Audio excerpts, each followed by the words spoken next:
Good morning, campers. Welcome to Radio Camp Apple, a Percy Jackson Reloading podcast. I'm your host, Zach. And I'm B. And this week we read Chapter 18 of The Last Olympian, My Parents Go Commando. And B, I went commando for this episode. Did you? I can't say that I did. I don't think I've ever gone commando in either of the senses of the word. Just... Wait, what are you talking about? I put on my camouflage war paint and I'm ready to go. Yeah, you put on your bandolier of various bullets. Yeah, various bullets. That's exactly... Old-fashioned Unfortunate Associates fans will remember I have another joke about a bandolier. Go listen to our Austere Academy episode for that one. Okay, so when most people think of commando, they think of people not wearing underwear. I am wholeheartedly wearing underwear right now. Including us. Okay, did you remember what happened in this chapter? Because we were, last episode being like, okay, what could this mean? And I truly was like, I guess, their command... I did guess the second one, but my first thought was does something happen to their underwear? Because it's not beyond the realm of possibility that could also happen in this universe. That's the thing. Percy Jackson is exactly on the line between something happened to someone's underwear and also someone is fighting a war, because literally I Become Supreme Lord of the Bathroom is one of the first chapters in the whole series. Well, the only scenario I can think of them going commando is quick, Paul, I need you to get naked and be like a streaker real quick. That will blind Kronos. Just distract him. Just distract them. With his pale professorial body, just yeah, let's go, Percy. Just... wow, you have such a little butt. And even Kronos would be like, please. A Hank Hill butt. Yeah, he's got a Hank Hill butt, yeah. But B, when it comes to this chapter, the way I would describe this chapter is it's very, very short. It's very brief. Yeah, I was so shocked at how short this chapter was. It's not not a lot happens necessarily, but I was kind of expecting for that little vignette to end and there to be another addendum. I think we're just so used to also usually having a dream sequence or a vision or something that kind of pads out these kind of shorter chapters. Well, they'll be in chunks. There'll be a battle sequence. There'll be a conversation between characters, and then there'll be some sort of vision or prophecy connected scene that tends to be kind of the gist of a lot of chapters. Give or take, sometimes they focus on one main scene or whatever, but especially with a short chapter like this, I was expecting an addendum is something else gonna happen, or we're gonna cut away to something else, but it didn't. It just ended. Yeah, it was a very short type of chapter. I was gonna say, well, nothing really happened in this chapter, but I guess a lot happened in this chapter. So I guess they know, you know what they say when it comes to clowns: big feet, small subplots. Wait, what? What about clowns? Wait, were there did I miss the clowns? No, there's no clowns. They're just metaphorical clowns? Yes, they're metaphorical clowns. You gotta send in the clowns, B. Oh no, are you gonna start singing "Send in the Clowns"? Because the McElroys already did that bit. No, I'm good. I'm totally fine with that. But when it comes to this chapter, what I like about it is it's very short and simple, but yet for me, it has some really interesting character moments, because I feel like this is the chapter that pretty much people's egos get played and they get bamboozled because of it. There's something really funny about how Percy Jackson portrays different gods and how easily swayed they are by their own ego or their own motivations. It's kind of a real contrast to some of our more I guess Western Christian ideas of gods of being completely infallible or any. We've talked about this before, but so much of the plot of Percy Jackson has to do with the fact that the gods are super fallible. They're very prone to making mistakes, and in fact they're probably even worse off for it, because not only do they have the ability to make mistakes like a human, but because they have the powers of a god, they think that they don't. They think that they're kind of above all that. Well, I think when it comes to Greek mythology, I think it comes to the idea of grandeur, but because even I think the Greeks pretty much were yeah, everything has an imperfection, so we're gonna kind of play with that in many, many ways, especially in their architecture as well as with their sculpting. Do you mean a fatal flaw, or are you talking about something else? Kind of a fatal flaw. Everything has some type of flaw to it. There's always no one's truly perfect because if you're a perfect being, there's a catch. Right, there's always a catch. Yeah, I do think there is Like something to even be like said when it about comes to that. like things like columns and it comes to like even like amphitheaters, they're not like super like round circles. Yes, they can be, but they always have everything in half. They always have things like either imperfect or they have Well, things almost I mean, in like some ways, it's not. kind of like the opposite, where their like architecture is striving towards a perfection that humans can't ever reach, sort of, which is in some ways like what the gods and the demigods are dealing with here, where they're always like trying to believe that they're above these like mortal concerns, but they actually aren't. They really are very much involved in their own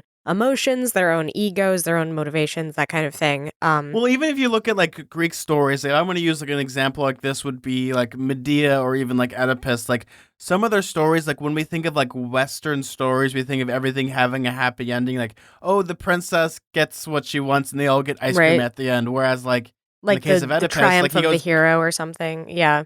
I mean, well, that's like a tragedy, which is, I guess, a different genre. well, yes, but like when it comes down to it, like a lot of Greek stories either end not triumphantly, like something will always happen. There's always like I guess a good example of this is like an Aesop fable.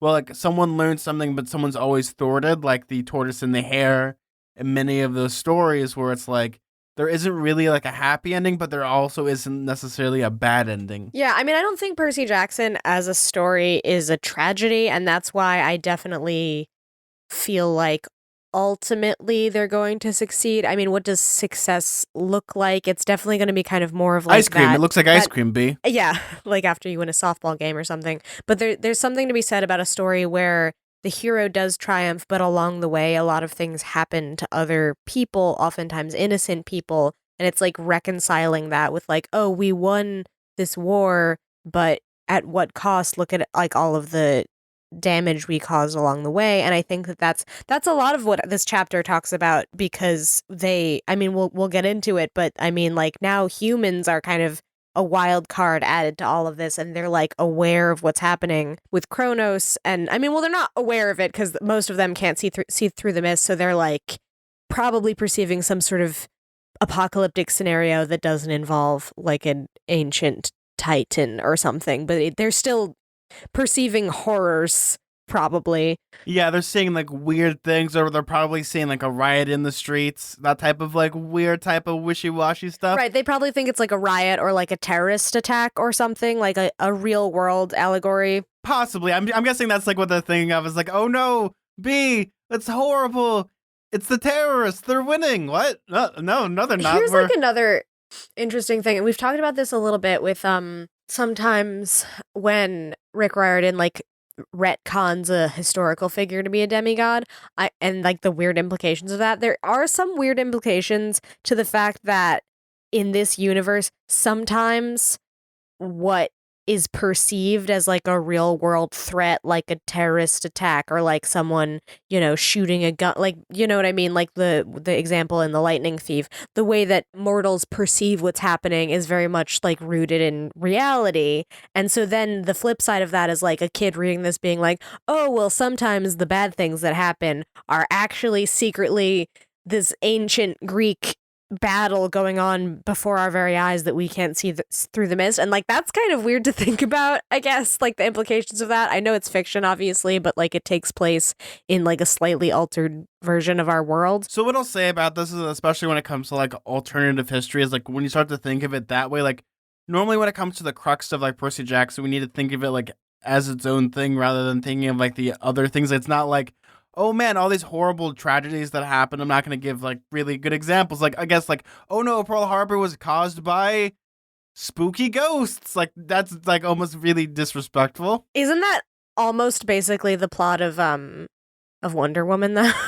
In some ways. Well, see, that's a different type of universe that they're using like this historical context to it rather than that isn't Percy Jackson. Percy Jackson's a little more lighthearted. Yep, they're not trying, I guess. Yeah, you have to remember that even though it like uses America as a setting or like uses urban fantasy in a way that we can relate to because it takes place in quote unquote our country, it's not actually, it's still fiction. So you can't be like, oh, so Rick Riordan's trying to like be callous about actual events and imply, you know what I mean? Yeah, it is just kind of weird though sometimes to think about, like we've talked about with the demigod retconning stuff too. I feel like that's a kind of like a slippery slope that we probably won't get into this episode, because it's like when it comes to the actual problems, like obviously this is a new timeline where terrible things are happening in the year of this book's taking place.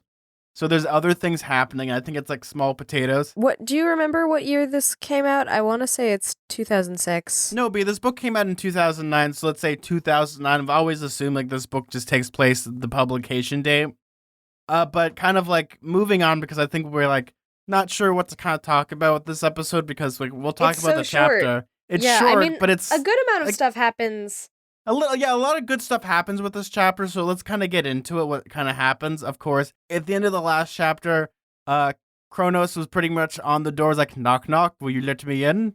Knock, knock, let the devil in. Yeah, I think it's Talia. She runs up to Percy and is like, we gotta get down there. There's some stuff happening. So then they yeet down the stairs of the Empire State. They definitely don't take the stairs. They take the elevator. Yeah, they eat from the suite down to the street. Yeah, they do all of that stuff. So what happens Imagine he is, just jumped, like made a bubble of water. He's like, here we go.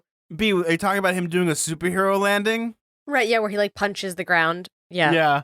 But pretty much what happens, it's almost comedic. It's like they walk outside, and there's just a whole army outside. They're pretty much surrounded, and the only person that's kind of like waiting in the wings is actually Chiron, and he has his arrows out, and he's ready to fight. Right. And I mean, Kronos, and then it's kind of this, it's been such a back and forth in this book where it's like, oh no, we're outnumbered. Oh no, we have backup. Oh no, we're outnumbered. Oh no, we have backup. Oh no, we're never going to fight them off. Oh, we just barely fought them off. It's been very like sort of this like detente of them constantly pushing back and forth, like just sort of like this weird standstill game of like tug of war where they're just constantly making incremental progress. And now it seems like they're basically, it's over.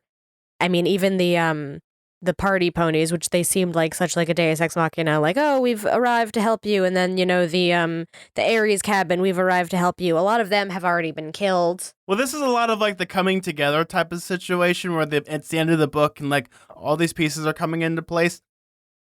And when it comes down to it, like even with like the party ponies, you always think of like these centaurs being like almost invincible, but for the last couple chapters, we've seen them being taken out. They're pretty cowardly. It seems like that's what their Even when it comes to like a characterization is. dude bro B, it's like I like to party hardy, but when something bad happens, like you see the Right, cops, they're you all start talk. to bail. They're not actually. They're all They don't bark put and no their money bite. with it. Yeah, that's definitely the vibe I get from the centaurs. So it is kind of funny though that we keep getting like these like small respites of like, oh, a new group has appeared to sort of be reinforcements, but for whatever reason they're too cowardly or they've been killed off or whatever. I mean, with the Ares cabin, a lot of them were killed. If I recall, with the Draken, it took Clarice appearing to really put that to bed, but in the meantime it was like, Well, this is like the equivalent of like, oh no, the general like walks out of his tent and all of a sudden there's like 16 tanks pointed at his tent flap. Yeah, it's like that's pretty much what's happening right now. And I find it comedic that it was like Cronus is like, step aside, little son, and it's Luke's voice. It's Luke coming out of like Kronos' voice. And it's really funny to me. yeah, everything's creepy about it, right? Like it's Luke, but it's Kronos' voice, and he's like being sneering. I think what Percy says, something like the way he said son, he said it as if it was an insult, which is like, all right, well, I know you are, but what am I? If you're saying that son is such an insult and you're my dad, then what does that say about you? Just say. B, are you telling me Karen pulled out a reverse card from Uno? Yeah, basically. I mean, like, what are the implications of that? And then I like the way that it describes that Cronus is like very like calm and level headed in his response, where he's like, "No, I'm not gonna be intimidated by you." No, and he's the one that's like standing his ground, which I think is a very like thematically. We have the old teacher, quote unquote, the Obi-Wan Kenobi or the wise wizard or sage. Right. Yeah, I really like this scene because it really, you get a chance to see like how brave Kronos is, or sorry, not Kronos. Wow, how brave Chiron is. Sorry, their names sometimes. I really like this scene because you really get to see how brave Chiron is. Like normally, I think the way that he's conceived, especially in like the earlier books, he's very much like, oh, his fighting days are over, and he's like this crotchety He's the old wise old guy. mentor. Yeah, exactly. His heyday is behind him. He trains people, and in some ways, he's very like jaded to everything because he's seen so much. But now you kind of get to see him in his like full glory of like, oh, there's like a reason why he has that position of like mentor or guru or whatever, because he has that history. He actually is pretty like strong, not just as a fighter, but like mentally speaking, like you can see that he like really stands his ground in that way. Now, I think I'll talk about this for a little bit about kind of like the old man, wizard, wise man. There's, many things. It's like, it's obviously it's a part of like the hero's journey. You have like this character that's very wizardly. And of course, in the very much of that trope, the wizard or the old man mentor obviously, quote unquote, dies or becomes incapacitated, which has to pass the torch on to the new heroes. Right, yeah. So this is very much like the Gandalf dying. It Yeah, it's very is. much like Gandalf dying against the Balrog, even though I think he should have stayed dead, but that's a different conversation for another time. Oh wow, hot takes. Hot Tolkien takes. That those aren't very old at all. Even the movies came out a long time Oh, ago. yeah, yes, they did. But even like another good example of this is, for me, I'll use Star Wars, is Obi-Wan Kenobi in Star Wars, and how like he kind of like leaves himself behind. It's like, Luke and everybody get on, everybody turn off the tractor beam, you guys be safe. Even though in the original version of the movie, that was pretty much added on set. Like, oh yeah, Obi-Wan's gonna die, because originally in the script, Obi-Wan was gonna come with them, they were gonna get away. But it's something that just happens because when it comes to the idea of like the old man figure, it's like, I've done all my fighting, I'm really tired, and I just want to, I want to rest. I want to be one with the Force, or I want to make sure I do this one last good deed to say that, my entire life was lived the longest that it needs Right, to. yeah, And it's even and like, in some ways it is sort of in the name of Percy too, where he's like, "Oh, this is my fight to fight." Also, it's like it definitely plays into the trope too of like this is his old nemesis because this is his dad, right? Their beef goes really far back. So in some ways it's like, yes, Percy, this is your fight to fight, but this is also Chiron's fight to fight. It's also to some extent Annabeth's because this is Luke, and like so they're all like scrambling to be like, well, no, this is my fight. It's kind of funny. And then even Cronus makes fun of them. We're like, oh, well, like, look at you guys all trying to like fight me. well, I mean, this goes into the theme that's very popular in like Greek myths, is the idea of like patricide, and like a son or a father killing each other, or pretty much like, the father killing the son or the son killing the father. And also it's Annabeth's attempt to like kind of like wash away, I don't want to say like her sins, but like this is her finally like kind of embracing her regrets and like trying to murder it with a knife, which for me is like a very powerful message, as well as it's, the I love to say that, I love being a humanist. That's like who I am. It's like everyone trying to work together to defeat this enemy, because the one can't defeat the thing, it's caused the many. It is kind of funny though that this chapter is very much like a bunch of heroes being like, well, no, this is my fight. No, it's my fight. Like, you know what I mean? And Like, my and axe. then like ultimately, then it's Hades like skirting in there with his chariot, being like, actually, it's my fight. That's a very common scene, especially with like, the one person's like all stands by himself against this whole vast army, and all of a sudden like that's where all the heroes come in. A good example of this is Avengers Endgame, where Captain America puts on his broken shield and is ready to fight Thanos and his entire army by himself. But then like all the Marvel heroes come together and they have like their big, Marvel moment, and they start running towards the army, which I love that type of stuff. I eat it up like hot garbage. Delicioso. But even like when it comes to this situation, I love that Hades kind of comes in and swoops in and saves the day, because that's a very godly thing to do. Like, Deus Ex Machina actually is a thing. I mean, I don't even know what he's necessarily going to do because, like, literally all of them have tried and it's not working out, right? Like, so Chiron stabs and then what is it? There's like a bright white light and then nothing happens. And then also Annabeth is like, no, it's Luke, I'll do it. And then she tries to like stab him also, and that doesn't do anything. And yeah, it's just really funny. Well, there's a difference though, because that there's all these mortals, but then you have an actual god, quote unquote, not like the hard G, but like just a god who is the summoness of death. Interestingly, another son of Kronos. So that's another patricide situation. He's like, but it's also my dad. Like, I don't know. I find the scene very funny. And he's like really happy that he gets to kill his dad because he'll be the hero. Like, that's like, for me, like the idea of like patricide has always fascinated me in that way. It's like, how awful do you have to be for a son to kill pretty much your father? Right. Well, it's also like metaphorically meant to represent like, oh, see, my power is so much stronger than yours now. you created me and then I've surpassed you, sort of like that metaphorical significance. Well, that's like the theme of like pretty much Frankenstein, isn't it? Like Frankenstein invents the monster and the monster becomes smarter. Yeah, or I was gonna say Star Wars, you Well, know? there's that too, but my favorite part about that is that Anakin Skywalker's undoing was himself because he didn't get the high ground because Obi-Wan was so Mhm. smart. Ha ha ha, Anakin, as you burn. I have the high ground. Don't do it, Anakin. You underestimate my power. Okay, we can't just keep quoting weird Star Wars. I mean, I'm not even a Star Wars fan. I feel like I'm like not allowed to be making these jokes. You know my favorite thing Regardless. that's so funny about Darth Vader being a small tangent? His spooky castle that he decides to live in 24/7 when he's not killing rebels. Just for the aesthetic. For the aesthetic is he Yeah. lives on a castle I mean, on Mustafar. what are villains if not extra though? Like Well, that's their yeah. whole thing. That's my favorite thing, that he built a castle in the place that he got all burnt up. Yeah. It's funny to me. And don't say that was like a retcon, because that was original Ralph McQuarrie art from that was supposed to be Return of the Jedi. No, like the emo energy is strong. I mean, speaking of emo energy, so not only is Hades there, but so is Nico. So he succeeded in his job, and we were kind of talking about this off mic about what he probably said to his dad. It's so funny because I asked you a question like why off mic, because sometimes we chat about this off, especially with like a smaller episode, is that when it comes to like, I think it's so clever what Percy does in this situation, like how he actually got Hades, because he's playing to pretty much, I want to say Hades' weakness, but he thinks it's his strength, which is pretty much Percy Jackson did the smartest thing to trick a god.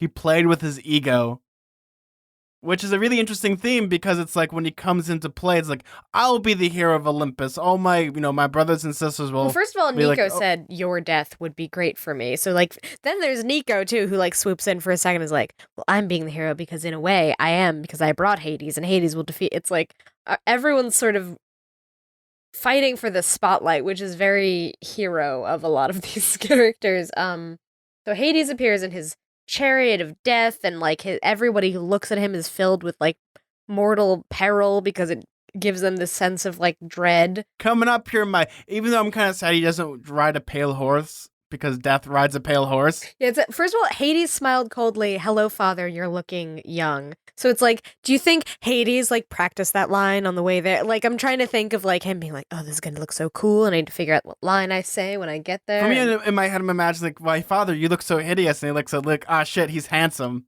Dang. Yeah, it's like the Squidward thing. Oh no, he's hot. Oh no, he's Hades. hot. Kronos growled, I hope you and the ladies have come to pledge your allegiance. So again, this is like Kronos's own ego being like, well, clearly the only reason you'd be here is to pledge allegiance to me. I pledge allegiance to the Monster Master of the United States of whatever.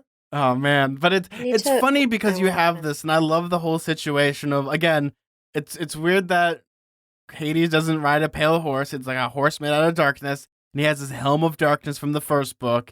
It's always changing and shifting. It is pretty intimidating. I have to say, as like a guy to show up, it's one thing to have a bunch of centaurs, which is kind of like, would have been intimidating depending on your interpretation of centaurs. In this universe, not super intimidating. They are like usually wearing novelty t-shirts and stuff. Like it's not quite the same. Well, see, they're very majestic, but also they're dude bros, and that's what's funny to me. Right. And even like when it comes to this, like he has like a zombie army pops up. You have Nico, you have like all these people, and Kronos pretty much like shrugs it off. Though, oh, B, we forgot one of the most important things about this. Speaking about playing to people's egos, Chiron actually got through to Luke because he was playing towards Luke's ego. Right, that's true, because he was like, oh, you were like a hero. Luke was a hero, but you like manipulated him, and then Luke had to be like, no, well, you lied, and that's why, and then like for a second. He said, oh, you said me. You said me, right, because you lied to me, which implying that he's Luke, so Luke is speaking there, and then Cronus is like, huh, what? And like that's how Cronus is able to stall him long enough. Yeah, well, like, yeah, that's how Cronus was able to be distracted briefly, because he's like, what? Wait, and then Chiron just goes in for the kill. I mean, he doesn't really, because then, of course, like a big burst of energy, like, slams Chiron right into across. Him. Yeah, so it doesn't totally work. I mean, like you said, this is like the Gandalf scene where it's like, is he dead? I don't know, but something happened to him. So he gets, like, stuck under a pile of rubble. It's kind of hilarious that he does get a little, sidelined for a second because there's so much crap going on that like we're like, oh right, this person, the fight has happened, and then they're like at the very end of the chapter they're like, oh right, yes, Chiron was crushed. Let's go and help Chiron. So I'm gonna read this part B because it's really funny. Hades drew a sword. It was a double-edged Stygian blade etched with silver. Now fight me, for today the house of Hades will be called the saviors of Olympus. Very medieval because you think of like houses because House again, of Hades, yeah, he's like he's only loyal to himself, and I guess I feel like he might have before said maybe just Hades or himself, like, but then he has this weird ego thing too, where he's like, oh well, I'm with my wife, and I'm also like with my weird little son who's convinced me to come here, and he has like this even though that he's like mean to Nico, there is sort of like an ego thing with Nico too, where he's like, "You're an extension of me, so I'm gonna train you to be the chosen one." Like a few chapters back when he did that, so there's definitely some like just weird family loyalty going on. me in my head, I'm imagining he has like the counter off thing. I love you. Holds up his hand. Nico. Yeah. Nico. He doesn't even know his what is son's his name? name. Yeah, like a little drawing and it says like Nico, Bianca, and then like an arrow like pointing to I don't even know. Oh no! Bianca's like X'd out and it just says dead. Her eyes are X's. Yeah. Dead, DED on his head, and then like Persephone, he like tries to spell it and he doesn't know how. Oh, for some reason he's also dyslexic in this situation.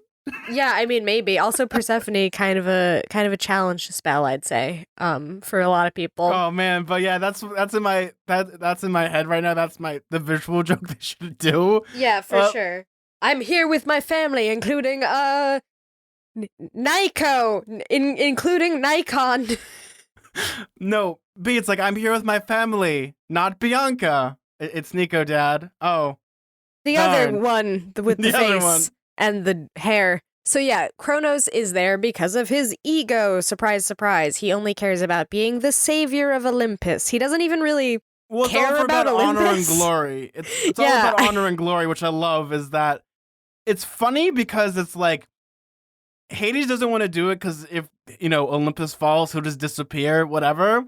But he's doing it because of his ego, and I think for me that's some good motivation for a hero. No offense, but I think it's funny that everyone wants to impress everybody, and everyone wants to show like kind of like be petty. And that says like if I save Olympus, my brothers and sisters will have to invite me to Olympus when they have their weird cheese and wine festival that they do pretty much every other day. Right. And kind of Kronos' response is he's just like, what? Yeah, I think Kronos is like briefly, I don't know, he's actually seemed a little bit more shocked by Chiron doing the whole like oh, it's Luke was a hero or whatever. Like that kind of really like was a better distraction. It's kind of funny in a way that like Kronos is less intimidated by Hades showing up with like this big chariot and his like crown that's like shifting from like a crown of bones to like flames and like whatever. He's very like intimidating, but then he actually is like, oh, you're gonna like swear your fealty to me. Like he's not as weak to that kind of stuff because he's expecting that, I think, like less so like the emotional route of being like, oh, I'm going to manipulate how you're feeling and the fact that you are being housed in this like really emotionally damaged child who's still kind of in there. Yeah, and I think what the strengths of like Hades are when it comes down to it is like he knows how to get into people's heads, but also like he's a very brutally honest person because that's pretty much death incarnate. Is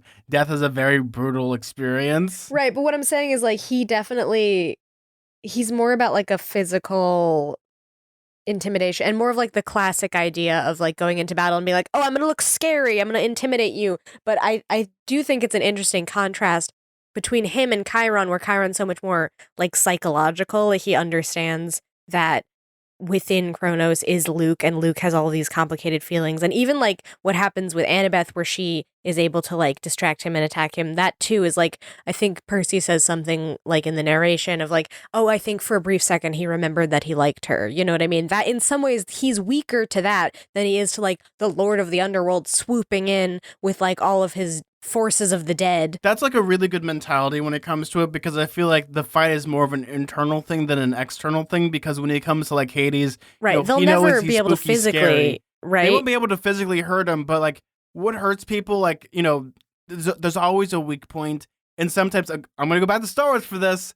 The reason why the Death Star blew up prior to Rogue One, because I think that's dumb, is that the Empire was so arrogant that they didn't realize that there was a thermal exhaust port. Their one weakness was a design flaw. Right, but it was because they had so much like unearned confidence that like no one would they find had that some weakness. BDE, where they had some big dark energy. Yeah, that's kind of the situation I think with Kronos, where he and Hades speak a similar language, where it's all about intimidation. It's all about seeming scary and like hurting people. But then I do think that like ultimately what is going to win this fight, which I do think they're going to win this fight, despite the fact that probably some people are going to die along the way, is getting to that emotional core. Like, for sure, Luke is going to play a part, right? Like, he's still a human. What, do they want him to play like the Beach Boys so Luke like snaps out of it when he thinks about his surfer days? Right, yeah, or whatever, exactly. Like, they just say like the activation word and he wakes. I feel like there's something to be said about. Is this the Manchurian Candidate? Honestly, it's like he's still in there. Obviously, there's this writing on the wall that they know that eventually Luke is destined to be like, what is he like? He's just like disintegrates, and then like Kronos is going to become like his ultimate form. It's like a nuclear meltdown, right? That's what's pretty much on the horizon. We've learned about that. I forget who said that originally. Who told us that? That was Dionysus. Dionysus said that. Oh yeah, it was Dionysus, right? In like the weird party time thing. But yeah, that's in the party pizza place for what is, oh my god, I'm so sorry, the guy that's birthday party, whatever, Bubba, whatever his name is, I forgot his birthday. I feel like a terrible podcaster. I know, I didn't bring anything. But yeah, this is very obviously going to be an important thing. Well, I think it's very classic, like Greek storytelling is like, the one weapon that Cronus thought would be his best thing, the body of Luke turned out to be his weakness. Like, oh no, this thing that I need turned out to be like, if I just waited more time, held my tongue and decided not to, pretty much like spiritually possess this small angry boy, I would probably win. But because he's impatient. Right, exactly. Like, yeah, because Kronos in his mind is like, oh, well, I'm just like using Luke and then I'll be able to subsume him and reach my final form and destroy all these people. But he like didn't even calculate the weaknesses of Luke. And in some ways the strengths too, because not his humanity is both of those things. It's the weakness to Kronos and like why he was able to be like convinced by him in the first place, but it's also why he feels the need to defend himself against Chiron when he says that thing, or why he still has like this shimmering idea of like, you got that fire still in him. Yeah, or still caring about Annabeth to some extent, even though he's done like horrible things. And we've talked a million times about redemption arcs and things like that, and I'm not necessarily saying that I am 100% on board with a redemption arc, because obviously it depends on how it's written. We've talked about that. There's something there like that. Obviously it's going to be that will ultimately defeat Kronos, is getting to Luke, is removing like this host that he's using and exploiting the fact that he's still a human. He still has emotions. He still cares about people in his own messed up Luke way, but he's not like Kronos, who's just like so devoid of empathy or understanding of like human suffering. I think the best example I can give about this is kind of like when it comes to, when we make a mistake, what is the most thing that we say be? Like, I'm only human. About it, like, oh, we're human. Like, there's this thing, it's like all of a sudden Cronus, quote unquote, becomes human. He's only human now. So he has all these flaws and he has these things because he talks about how he needs to sleep and eat, and do all these things now while he inhabits this body. And I think that's like such a, you're in such a vulnerable state, and that's Cronus's, again, much like the Empire and thinking the Death Star will be this ultimate power weapon, is that he thinks like, oh, this very small shell, which I'll burn through eventually, won't be my downfall. And even like when it comes to the intimidation factor, B, do you know where we get the myth of like vampires turning into bats? I wouldn't know, actually. Well, here's an interesting story. So you know who Vlad the Impaler is, right? I do. So for people that don't know, Vlad the Impaler or Vlad Tepes, he's kind of like the model of Vlad, or I guess also he's known by Vlad Dracula. So he's, the thing of Dracula, and what he would do to intimidate his enemies is either put his enemies on pikes and pretty much just leave them staked to the ground, or in one case, he waited until the sun was coming up while the pretty much the enemies were coming. That all these vampire bats came out of their cave or was coming back towards the cave and actually blinded the entire army, and they thought that he had turned into a Into horde a of bat. bat. Yeah.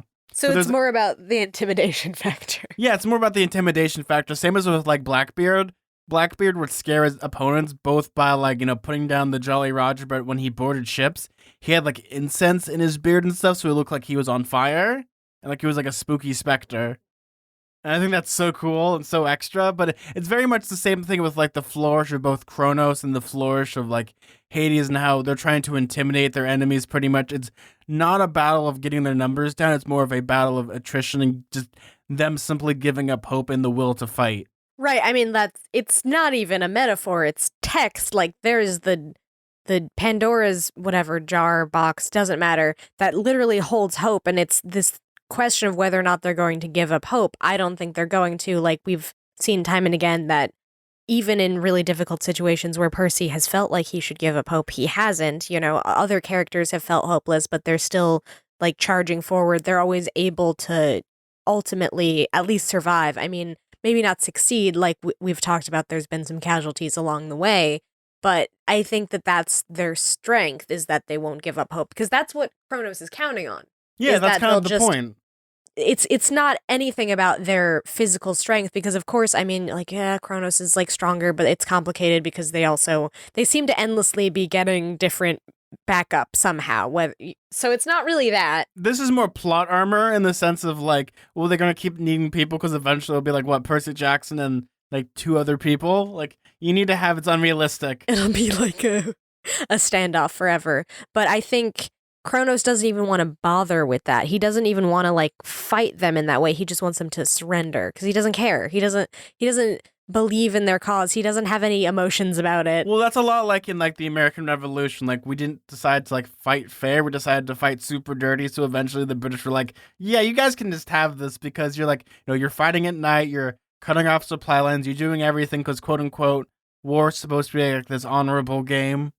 Right. Because back in the day it used to be like that. But then like we as rebels, that's definitely not the way Kronos is fighting. Like it's psychological, but I don't think that they'll give up hope, and that's really the only way that they could lose. And I think that, I mean, obviously Luke is going to play a big part in this. There's something, I mean, between what Ethan said, between this scene, a couple times in this chapter, actually, because the thing that Chiron said makes Luke sort of have a brief moment of cogency. I don't know if he has any control over Kronos, but like he's aware, like he's in there when he's speaking, he says me, you know what I mean? There's some identity stuff going on there. And then again with Annabeth, where Percy describes him as like briefly sort of recognizing her as Annabeth and not just like this girl, this insolent little defeat, girl. Right, exactly. So that's it. I mean, we're coming down to the last few chapters here. I think that that's going to be like a big part of how this all wraps up. Yeah, possibly. And kind of like Kronos' response, like seeing that he's going to possibly lose because the literal monster mash is about to have a graveyard smash with all these ghouls and ghosts. Oh, geez. Well, here's the thing, though, B, is that the dead will always outnumber the living. That's true, because they always be dying. Yeah, and again, it's like, man, what if, like, New York was built on, like, a mass gravesite of some sort? Oh, wait, it is! Oh, no! Yeah, well, a lot of dead people in New York, so... Yeah. Anyway, that's weird to think about. I'm trying to think of like my ancestors buried in New York are fighting in Hades' army. Me, in my head, what I would love to see is some like old timey like 1930s like skeleton gangsters pop out with like spooky Tommy guns. See, we're gonna kill you. Yeah, I don't know. Oh no, it's Bones Malone and the Spooky Boys. Anyway, so they do have that backup as well, which I keep forgetting. It's not just Hades, it's like his army of dead people. And then, so I guess Kronos' response to this is by sealing, I think, what is it? Is it just Percy and Hades and a few other people in like a little bubble, so he like decreases the range of the spell that's been cast? So pretty much what he does is he decreases it, but it strengthens it. So pretty much like no one can go in and no one can go out. It's pretty much like the dome. Right, yeah, let me see if I could phrase it. I don't have time for this, Kronos snarled. He struck the ground with his scythe. A crack spread in both directions, circling the Empire State Building. A wall of force shimmered along the fissure line, separating Kronos' vanguard, my friends, and me from the bulk of the two armies. What's he doing? I muttered. Sealing us in, Talia said. He's collapsing the magic barriers around Manhattan, cutting off just the building, and us. Sure enough, outside the barrier, car engines revved to life, pedestrians woke up, and stared uncomprehendingly at the monsters and zombies all around them. No telling what they saw through the mist, but I'm sure it was pretty scary. Car doors opened, and at the end of the block, Paul Blofus and my mom got out of their Prius. Oof. Ooh, so this is like where it's like, we're in the end game now, boyo, and how like pretty much like the only thing that Kronos can do is cause anarchy and chaos. Like all this is gonna happen, so basically be another big distraction because his bigger distraction is still on the way with like Typhus. Like he's supposed to be there pretty much like every other minute at this point. Like he's just like, where are you? Is my clock running slow? Oh wait, I am the god of time. It might possibly My clock is be always running slow. however I want it to run. Yeah, that's how he is. He's got some big clock energy there. But even like when it comes to the situation, it's really scary because especially with that, it's like mom radar goes off with like Sally Jackson and she just spots Percy and they just start booking it towards them. Like, that's their first response. Yeah, I mean, in some ways this is kind of cool, right? Because you're like, oh, wow, they're like really brave and they're willing to help Percy. But also he's like, oh no, get out of there. Stop. What are you? You're humans. Can you not? Like, I know you want to help, but it would help me a lot more if you like weren't here in peril. Okay, B, I'm going to be like honest right now. And that is the scene that's about to happen is probably one of my favorite scenes in all of Percy Jackson. Where pretty much, there's like this mass like anarchy of monsters and zombies and stuff attacking. And Paul picks up a sword. He picks up a sword, like this small pudgy guy picks up a sword, and my favorite response is he kills a monster. He's like, I hope that was a monster. Like. Yeah, he's like, I hope that was a monster, Percy. I hope I just didn't kill someone for realsies. Whoopsie, might have done a murder. And I love that his the way I'm looking at it is almost like he's like blundering around, like he doesn't know how to hold the sword, and he's just like stabbing the air. Yeah, but he's actually doing pretty well, and then he says, "Oh, I was actually a Shakespearean actor." Yeah, and I think that's like I would love to see this. Is he going to give a soliloquy afterwards? Yeah, but to be or not to be. My other favorite part about this is that another monster comes towards Percy, and Sally just picks up a shotgun and shoots it, and it lands on Nico's sword. And he's like, "Mom, where did you learn how to use a shotgun? About 2 seconds ago." Just now. So the contrast between Paul, who has a little bit of training somehow through his weird life, and then his mom, who just has the chutzpah to pick up a shotgun and just like shoot a monster. Hey, Charlton Heston would be proud. Yeah, I don't know if impressing Charlton Heston is the best goal one should have. But it's funny to me, like all these situations are happening. I'm waiting for like the heroic moment where like it's almost like in Harry Potter when Molly Weasley kills Bellatrix. Yeah, not my daughter, you blank. And it's like that's like the cheer moment where it would be the exact same thing where like she cocks the gun and she's like, come on, who's next? Right, exactly. Yeah, or spoiler alert for A Quiet Place, but sort of like the energy of that, of like this I know what you're talking about. Like like a standoff with like a mom being like, I got a gun now. There's two things that a mother cares about more: the gun and his babies. Yeah, I came here to protect my baby and to shoot monsters, and my baby's over there. So yeah, and there's a monster between them. So someone's gonna need to nut up and shut up and blam. Yeah, I came here to eat blue food and kill monsters, and I'm all out of blue food. Wow, I was thinking about just shooting Gabe, but this is so much easier. Yeah. But Sally's the best. Like Can I just say, what a great mom character.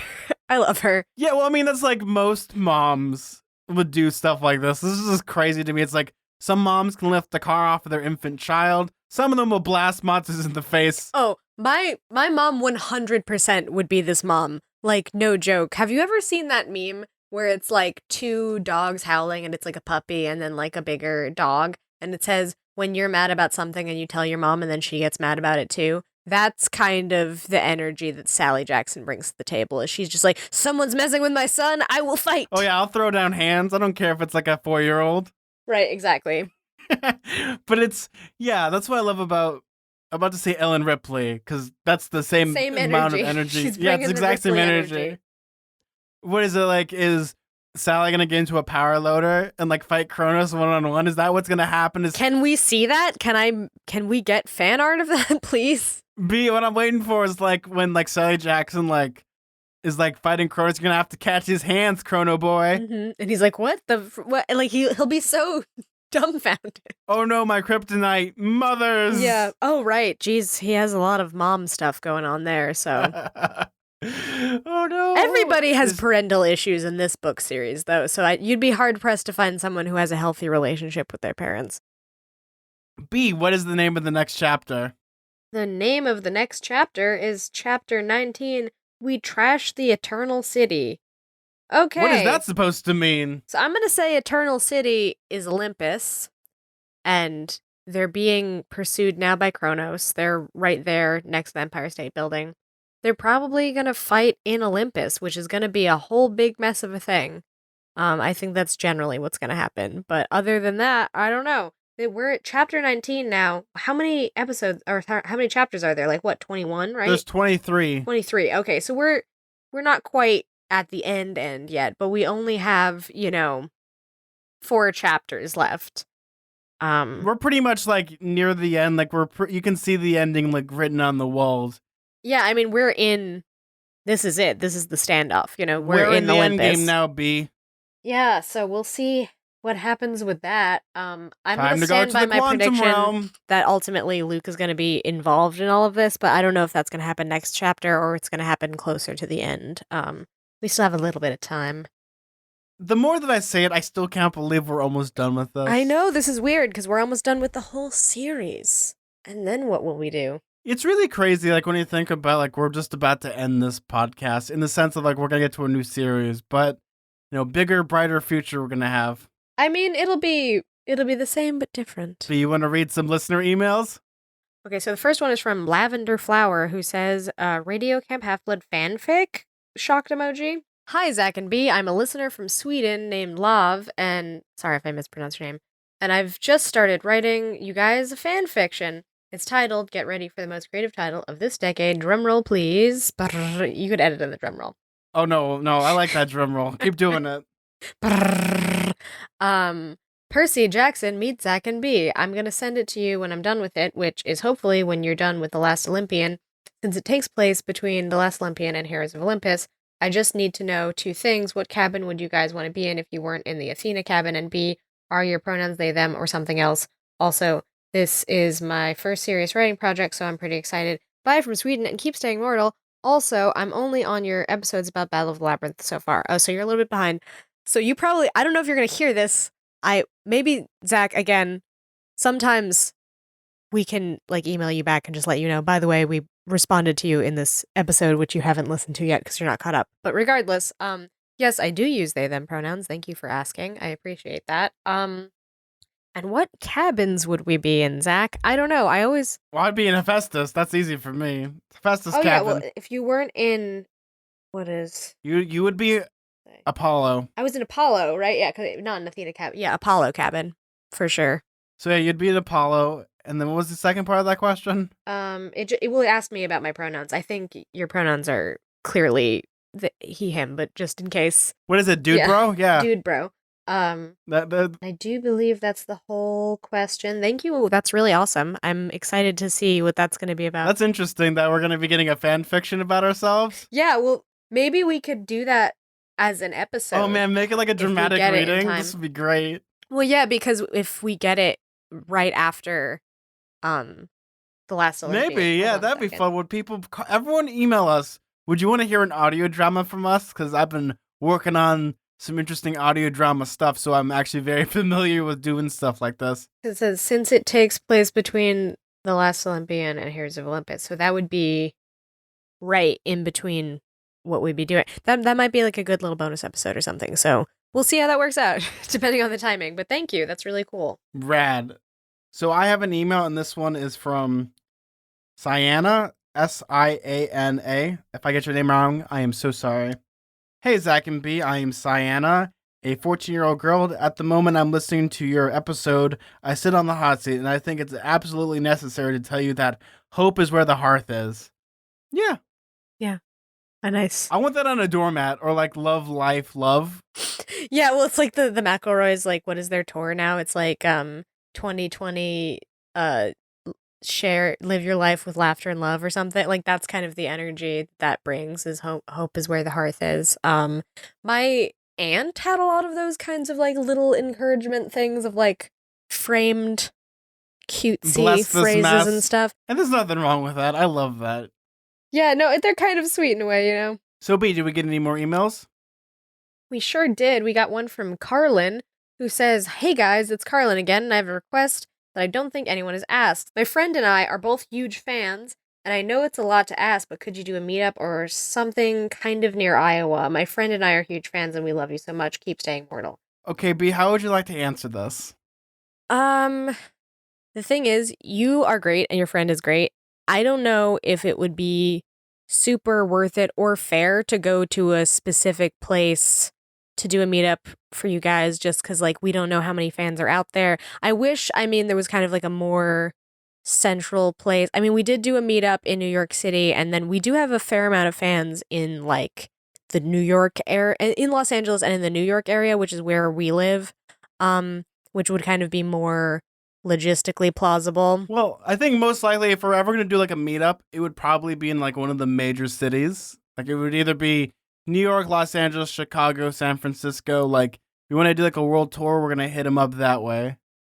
The unfortunate thing is we don't have either Pegasuses or like infinite amount of drachmas or like Miss O'Leary. Right, exactly. I mean, flights are very cheap right now, but even still, yeah, I can it would have to be fair to everyone because right, like there are plenty of people who are, you know, really cool and they would want to like say hi to us or whatever, but then if we go to a certain place where like you guys are, then they'd be like, "Oh, well, why don't you come here?" You know, it's like we don't want to like play favorites It's necessarily. a domino effect. Yeah, so it's more like we've done meetups in our general vicinity, well, in my general vicinity, which is New York. I'm like an hour plus away from New York City. And then hopefully I'm going to, I don't know if this, I was going to mention this on the show, but I'm probably going to be in the LA area sometime this summer.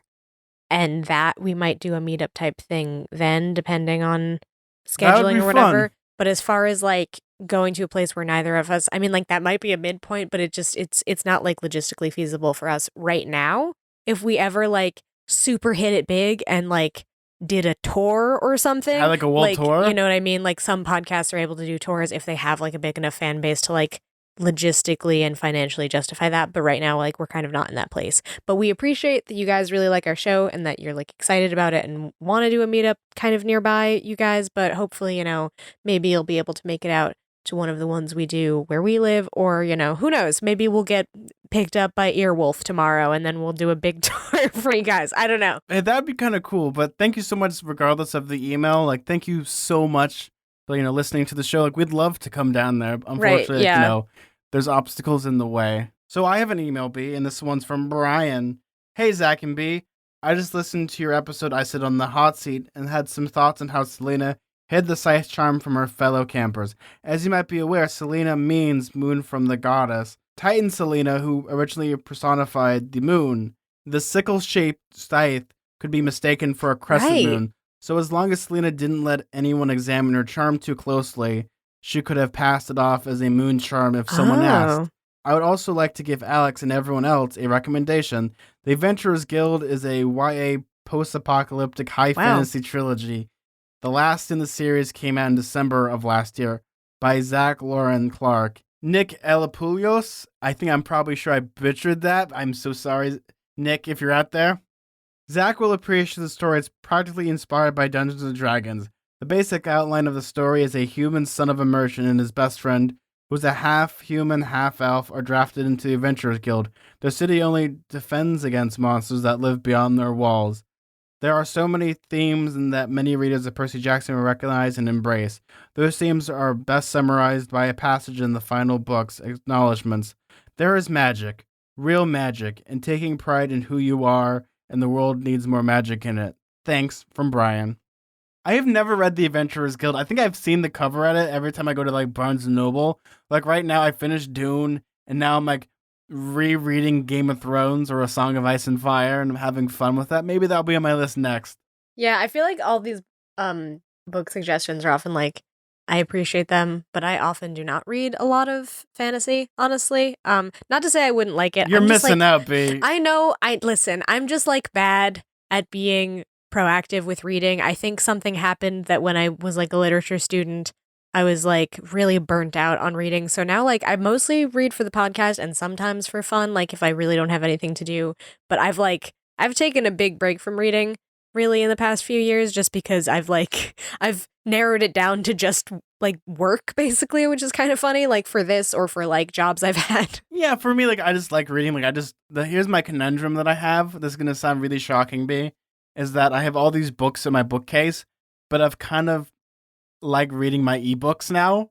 Like I have my Kindle, and it's so much more helpful. Right, yeah, I actually really do like ebooks because it does give you the flexibility to like read whenever because I feel like whenever I bring a book somewhere, I'm like I'm a failure if I don't end up then reading it when at the place that I'm going to. Or the alternative, it's like, oh, you're like sitting and you're waiting for something and then you don't have a book and you're like, I should have grabbed my book. It's always that tension. So if you have a Kindle, it's great because you just like have it with you always. For me, I think the backlit screen is such a game changer for me because like I can get comfortable.